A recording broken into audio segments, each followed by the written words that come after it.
सारा नाटक करने के बाद तेमीना बेगम चली जाएगी और फिर रूम में जाकर फजर से बात करेगी। फजर उसे कहेगी घर में किसी को तो मालूम नहीं हुआ ना कि शेर कहाँ पर है। तो तेमीना बेगम उसे सब कुछ बता देगी कि वो घर में किस तरह से लोगों के सामने बिहेव कर रही है। और फिर तेमीना बेगम उसे ये भी कहेगी कि ये सब कुछ कितनी दिनों तक हमें करना पड़ेगा। जिस पर फजर उसे कहेगी कि शेर की अभी भी हालत पूरी तरह ठीक नहीं हुई, जब तक वो मुकम्मल तौर पर ठीक नहीं हो जाता हमें ये बात सबसे छुपानी पड़ेगी। और फिर नेक्स्ट सीन में आप देखेंगे कि फजर बाहर होगी तो उसका बाप उसे कहेगा कि अब मुझे तसल्ली से बताओ कि शेर कहाँ है बेटा। तुम एक काम करो, शेर को मेरे हवाले कर दो, फिर वो जाने और मैं।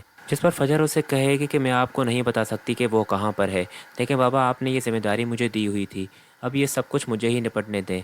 तो वो उसे कहेगा कि नहीं नहीं बेटा, मैंने सिर्फ तुम्हें उसे मारने के लिए कहा था, पर अब तुमने उसे अगवा कर दिया है तो मैं चाहता हूँ कि मैं ही उसे ख़त्म कर दूँ। अब फजर जो कि बहुत ही डर जाएगी जब ये सुनेगी कि उसका बाप शेर को मारने के लिए कह रहा है, तो वो यहाँ पर रोने लग जाएगी। फजर का बाप जब उसकी आंखों में आंसू देखेगा तो वो उसे कहेगा कि तुम उस इंसान के लिए क्यों रो रही हो, तुमने ही उसे छुपाया है ना, तो अब तुम ये सब कुछ क्यों कर रही हो। यहाँ पर फजर काफ़ी ड्रामा करने की कोशिश भी करेगी, पर जो उसकी पप्पू होगी वो कहाँ छोड़ेगी उसे। उस शुजात को कहेगी कि ज़रूर फजर कुछ छुपा रही है, मैं तो पहले ही कहती थी कि इस लड़की पर मुझे यकीन नहीं है, ये भी दुश्मनों से मिल गई है, मेरी बात लिखवा लो। शेर का बाप यहाँ पर फजर को कहेगा कि अगर इस बार तुमने कोई भी गलती की तो तुम भूल जाना कि मैं तुम्हारा बाप हूँ, शेर के साथ साथ तुम्हें भी मार दूंगा मैं। उसके बाद नेक्स्ट सीन तो बहुत ही रोमांटिक होने वाला है शेर और फजर का, जहाँ पर शेर अपने दिल का इजहार आखिरकार फजर के सामने कर ही देगा। फजर जो कि उसे कहेगी कि बहुत जल्द तुम ठीक हो जाओगे और अपने घर जाओगे। इस पर वो उसे कहेगा कि सबसे पहले मुझे तुम्हें देखना है। फजर उसे कहेगी कि मुझे क्यों, तो वो कहेगा कि ये सब कुछ तुम्हारी ही वजह से हुआ है, अगर तुम ना होती तो शायद मैं आज तुम्हारे सामने इस तरह ना होता, शायद मैं बहुत जल्द पागल हो जाता।